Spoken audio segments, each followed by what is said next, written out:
반갑습니다. 오늘도 역대상 마지막 장이네요. 29장 말씀을 함께 나누도록 할게요.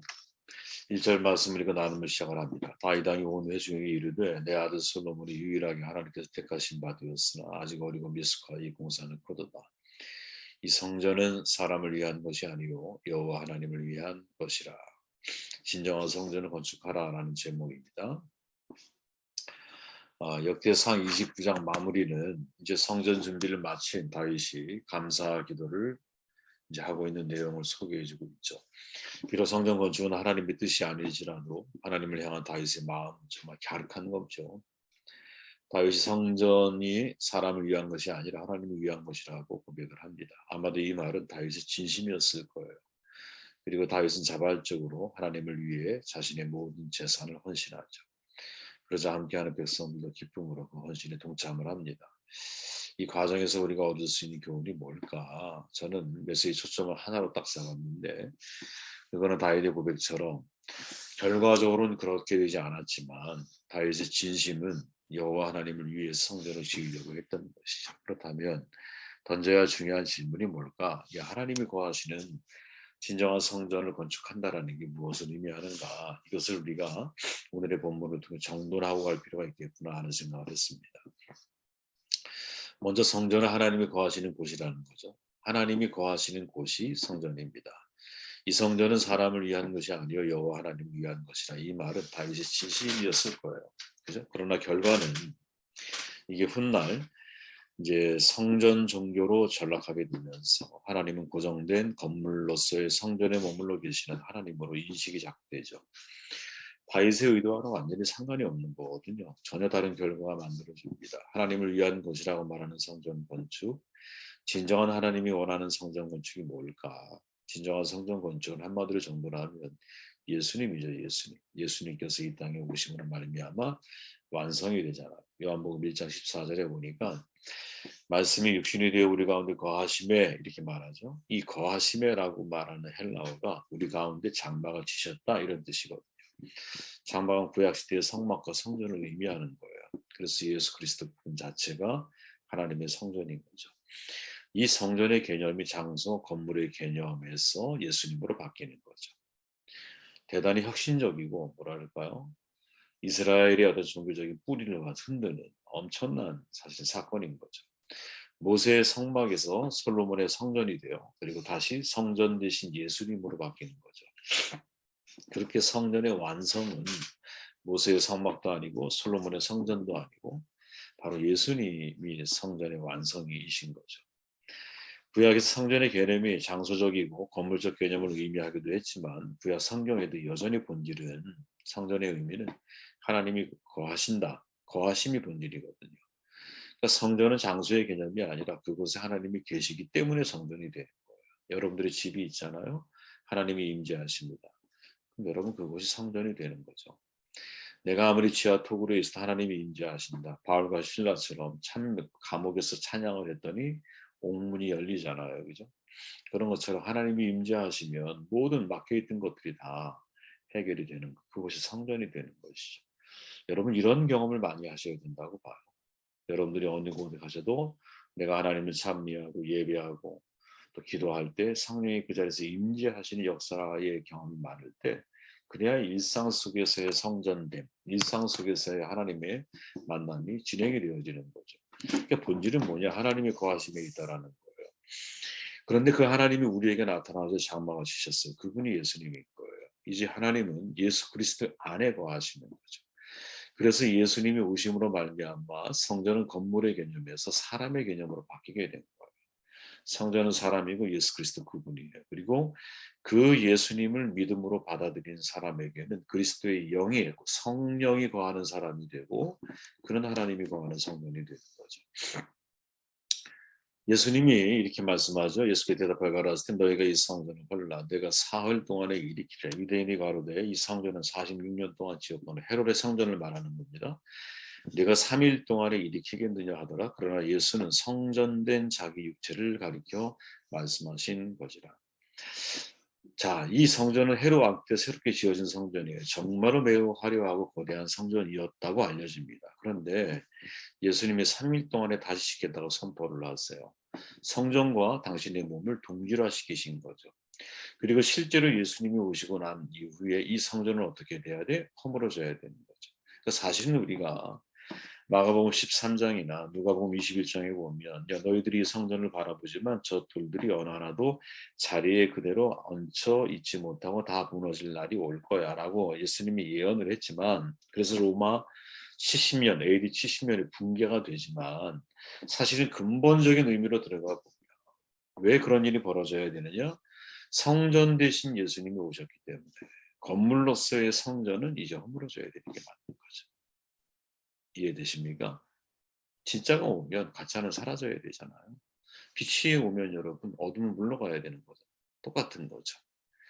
그래서 그 예수님이 우리 안에 거하시고 계실 때, 그때 우리는 비로소 성전이 되어지는 거죠. 복음서에 보면 여러분, 예수님은 단 한 번도 건물로서의 성전을 지으라고 명령하신 적이 없어요. 초대교회는 큰 예배당을 지으려고 시도도 해본 적이 없어요. 시도한 적도 없어요. 저들에게 예배당에 대한 의식조차가 없었어요. 예수님과 초대교회 사도들이 복음을 증거하기 위해 전략적인 장소가 어디였느냐? 그게 회당이었어요. 시나고그. 성전과 회당의 의미가 다르고요. 성전은 하나님을 제사하는 곳이고 하나님 만나는 곳이라는 상징적인 의미로 우리가 이해를 하잖아요. 근데 회당은 여러분 하나님을 만나고 제사하는 곳이 아니라 회당의 의미로서는 말 그대로 성경을 가르치고 배우는 장소로서 사람들이 인식을 하고 있었거든요. 모든 이스라엘 사람들은 적어도 1년에 3차례씩 성전에 와서 예배를 드려야 돼. 절기가 있어. 꼭 지켜야. 와야만이 하나님을 만날 수 있어. 그죠? 그러니까 신앙을 유지하는 매우 중요한 거점 장소가 성전의 개념으로 그들이 이해를 하고 있었어요.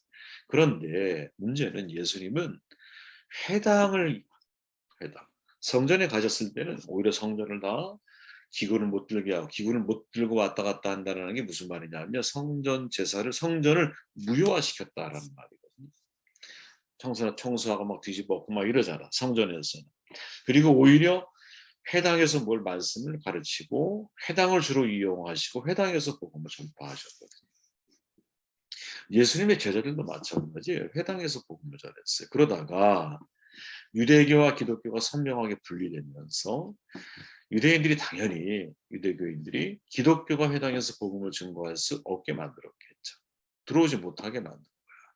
그래서 어쩔 수 없이 모임을 갖기 위해서 예배당을 고민하게 되는데, 그때 또 다른 회당을 찾는 것이 첫 번째였을 것이고, 그죠? 만약에 이 회당이 주어지지 않을 때는 오이코스라고 하죠. 오이코스. 가정에서 모임을 갖게 된 거죠. 얼마든지 이게 가능한 거예요. 왜? 그리스도는 우리 안에 거하시는 거고, 사도 바울의 표현처럼 고린도전서에서 너희가 하나님의 성전인 것과 하나님의 성령이 너희 안에 거하시는 것을 알지 못하느냐. 누구든지 하나님의 성전을 더럽히면 하나님이 그 사람을 멸하시리라. 하나님의 성전은 거룩하니 너희도 그러하니라. 성전의 본질은 아까 말했잖아요. 하나님의 거하심이에요. 그 하나님이 성령, 그리스도의 영을 통해서 우리의 몸 안에 거하시는 거죠. 우리는 그걸 뭐라고 표현해요? 믿음이라고 생각을 하고 믿음으로 받아들이는 거지. 영접하는 자, 곧 하나님의 자녀가 되는 권세를 주셨잖아. 그죠? 예수님을 내 인생의 주인으로 받아들이고 내 인생의 구세주로 받아들일 때 내가 성전이 되는 거죠. 성전이 되는 거예요. 그래서 우리 몸이 이제는 거룩한 하나님의 성전된 몸으로 갖고 가야 되는 거죠. 그래서 거룩한 산제물로 하나님께 드려진 삶을 예수를 믿는 사람은 이런 삶을 지향하게 되고, 바울이 그처럼 강조하는 것처럼 경건에 이르기 위해서 내 자신을 구별된 삶을 추구해 나아가게 되는 거죠. 왜? 내 안에 그리스도의 영이 함께하고 계신 믿기 때문에 매일 그분의 음성에 내가 귀를 기울이고 매일 내게 하라고 주시는 일이 무엇인지 초점을 자꾸 거기에 맞추게 되고, 내 안에 사랑하는 이가 존재하듯이 그리스도인 안에는 그리스도의 영이 존재하는 거죠. 여러분 생각해 보세요. 여러분들의 마음속에 사랑하는 사람들이 존재하잖아요. 자식이 여러분들의 마음속에 있고요. 사랑하는 남편과 아내가 여러분들의 가슴속에 있을 거예요. 사랑을 듬뿍 받았던 여러분들의 부모님이 기억을 통해 여러분들 가슴속에 존재하고 계시는 거죠. 마치 비유가 적합하지는 않지만 마치 성령이 우리 가운데 그렇게 거하고 계시는 거지. 믿음 안에서. 그래서 내가 하나님의 성전이라는 사실을 잊으면 안 돼요. 여러분. 왜 예수님이 그저 성전의 도리에 돌 하나 남지 않고 성전의 붕괴를 얘기하고 계시느냐? 그건 파괴시키는 게 목적이 아니라 진짜가 왔기 때문에 가짜는 사라져야 한다는 거지. 진짜는 예수님인 거예요. 그래서 우리가 정말 허물어야 할 성전이 뭐냐? 예수님을 내 가슴속에 두지 않고 내 눈에 보이는 외형적인 성전을, 예배당을 자꾸 성전이라고 말하는 거. 아까 저희가 불렀던 찬양이 성전을 돌아가기 전, 이 찬양이 가만히 생각해 보면 많은 신앙인들을 되게 헷갈리게 만들거든요. 2절, 3절은 안 그래요. 2절, 3절은 참 은혜롭잖아. 그런데 1절 말씀을 보면, 1절 찬양 가사를 보면 우리로 하여금 자꾸 성전을 뭐라고 생각하게 만들어요. 우리의 눈에 보이는 성전을, 예배당을 성전이라고 자꾸 이야기 만드는 거지. 성전을 떠나가기 전 우리가 성전을 어떻게 떠나요? 우리가 성전인데, 그죠? 그러니까 사실은 이런 이제 아주 뭐라 그럴까요? 작은 차이처럼 느껴지지만 성전을 떠나가기 전이라고 하는 가사는 바뀌어야 되는 거죠. 성전을 떠날 수가 없는 거예요. 그 다음 구절은 다 괜찮아. 집으로 돌아가는 길 주 동행하시고 하나님이 동행하시잖아. 거룩한 날이 다가고 저녁이 되도록 주 우리 마음에 빗대서 늘 계시옵소서. 얼마나 복음적인 찬양이에요. 그러나 1절의 그 한 문장이 우리로 하여금 성전에 대한 오해를 갖게 만들 수가 있다. 좀 더 나아가 보면 에베소 2장 20절에서 바울이 말하죠. 너희는 사도들과 선지자들의 터 위에 세우심을 입은 자라. 그리스도 예수께서 친히 모퉁이돌이 되셨느니라. 그 안에서 건물마다 서로 연결하여 주 안에서 성전이 되어간다. 자, 1차적으로는 여러분, 예수님이 자기 육체를 성전으로 만들어 주셨어요. 너무 감사하죠. 우리는 그분을 받아들임으로 성령이 내 안에 거주하세요. 내 안에 거주하신다고. 마치 내 안에 누군가를 사랑하는 사랑이 거주하듯이. 그죠? God is in me인 거예요. 내 안에 계신 거예요. 그죠? 하나님이 내 안에 계신 거야. 그런데 내가 성전이 되고 난 이후에 이게 끝난 거냐? 아니라는 거죠. 우리가 성전이 되는 것은 죽을 때까지 멈추지 말아야 돼요. 성전을 갖고 나가는 거, 나를. 그러나 이보다 조금 더 우리가 확대된 성전의 개념으로서 함께하는 우리 모든 지체들이 사실은 서로 연결해서 성전이 되어가는 것이 커뮤니티, 공동체가 하나님의 성전이 되어가는 거예요. 자, 건물이 중심이 되면 건물 안에 행해지는 어떤 의식이 내 신앙의 형태를 만들어가게 되어 있거든요.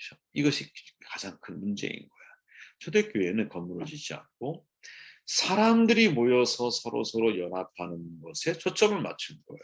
그래서 오이커스, 각 집에서 사람들이 얼마든지 모일 수 있는 것이고 친교할 수 있는 공간만 이루어지면 그곳에서 연합해서 하나가 되어져 가는 거예요. 이게 성전 건축의 본질이라는 거예요. 성전 건축의 본질. 바울이 말하죠. 오직 사랑 안에 참된 것을 하여 범사에 그에게까지 자란지라. 그는 머리니 곧 그리스도라. 그에게서 온 몸이 각 마디를 통해서 도움을 이 부분을 연합하여 연락하고 상합하여 각 지체의 분량대로 역사하사 그 몸을 자라게 하시며 사랑 안에서 스스로 세우느니라. 아멘. 기독교의 본질은 여러분 사랑 안에서 함께 세워져 가는 거지. 46년에 걸쳐 지은 예루살렘 성전이 헤롯이 지은 거 예수님이 오신 이후에 하루아침에 무너져 버렸어요. 수백억을 들여 수천억을 들여서 정말 우리의 눈에 볼 때 훌륭한 예배당을 짓는 것 참 보면 멋있죠. 근데 하나님이 보실 때도 멋있다 이렇게 이야기하실까? 사람을 기준으로 하지 말자는 거예요. 하나님이 보실 때도 과연 그것을 훌륭하고 멋있다라고 말씀하고 계실까? 물론 저는 말씀드렸지만 우리가 모일 수 있는 적절한 공간은 너무나 필요하죠. 공동체가 모여야 되고 가정을 다 늘 오픈할 수 있는 것도 아니고 쉽지 않죠. 그러니까 공동체가 모일 수 있는 아주 그냥 따뜻한 장소로서의 그런 예배당은 반드시 있어야 될 거예요. 그죠? 그런데 그 이상을 넘어서는 것들에 대해서는 진짜 진지하게 고민을 해야 한다는 거지. 예배당의 기능은 여러분 화려한 대리석에 있는 게 아니야. 화려함에 도취되어지는 것도 아니에요. 백화점식 모든 것들을 즐길 수 있는 여러분 그런 공간도 아니에요. 예배당의 기능의 핵심은 여러분 성도의 교제인 거지. 하나님 말씀 배우고 가르치고 친교하면서 사랑으로 결속되어져 가는 거지. 그렇게 여러분 이 시대를 바라보면서 우리는 질문해야 되거든요. 이 시대를 바라보면서 어떤 질문? 하나님을 만나기 위해서 거룩한 성전을 찾아가도록 가르치고 있는 종교가 기독교라면 이건 고민해야 한다는 거지. 거룩한 시간을 어느 한 날짜를 정해두고 그날을 구별하기 위해서 온갖 정성을 다하는 종교. 끊임없이 거룩한 장소와 시간을 향해 나아가도록 만드는 종교. 그런 종교는 무너져야 한다는 거죠. 그런 종교는 결국 여러분 하나님과의 관계를 열어주는 것 아니에요. 정반대로 시간이 지나면 지날수록 그 관계를 가로막고 질식시키는 종교로 전락하게 되었고 이게 중세 시대의 교회의 모습이었고 그죠? 과거 우리나라에도 여러분 교회가 경제 부분과 맞물려서 여러분 예배당을 성전이라고 자꾸 이해를 하게 되고 이러면서 예배당 성전을 건축하는 데 있어서 솔로몬 다윗 이 이야기들을 얼마나 많이 우리가 들어봤어요. 그죠? 저도 어릴 때 청소년 때 들렸던 말씀 떠올려 보면 전부 다 이런 말들이었던 것 같아요. 그죠? 하나님이 다 무너뜨린 거를 인간이 다시 세우려고 하는 거지. 누구를 위한 공간일까요, 도대체? 목적이 뭘까요? 목적이. 그죠? 그거를 위해 얼마나 많은 사람들의 정말 피 같은 물질이 헌신되어지고 그거 유지하기 위해서 정말 해야 할 제대로 교회로서의 공동체로서의 기능을 상실한 채 우리가 얼마나 많은 시간들을 보내왔느냐. 하나님이 오늘날 우리들의 교회를 보면 뭐라고 말씀하고 계실까? 그죠? 마치 2000년 전에 예루살렘 성전을 바라보고 있는 제자들 그들의 향해서 야 이거 허물어질 거야. 우리의 교회를 향해서도 이런 말씀을 하고 계시는 것은 아닐까 이런 질문을 던져보게 되었습니다. 제가 지금까지 후반부에 정론해드린 내용은 제가 개인적으로 존경하는 은사님이시죠. 옛날에 지금 미국 가셨는데 김영봉 교수님이 함께 이제 대화 나누고 교제 나누면서 그 일상 속의 성소에 관련된 대화를 엄청 많이 나눴거든요. 제가. 근데 그 내용을 정돈하신 게 있어요. 그거를 제가 여러분들에게 그대로 적어서 보내드립니다. 여러분들이 유익이 되셨으면 좋겠고 진정한 성전 건축이 뭘까? 이 질문을 우리가 던져야 된다고 봐요. 첫째, 내 안에 예수 그리스도께 살아계시는 거죠. 내가 항상 성전이 되는 거야. 그 다음에 주께서 만나게 하신 모든 사람들과 더불어서 우리가 아름다운 교회 공동체를 갖고 나아갈 수 있는 이게 성전을 건축하는 거죠. 이 두 가지에 승리하는 저와 여러분들의 삶이 되시기를 바랍니다. 함께 기도하고 말씀을 제가 마무리하겠습니다.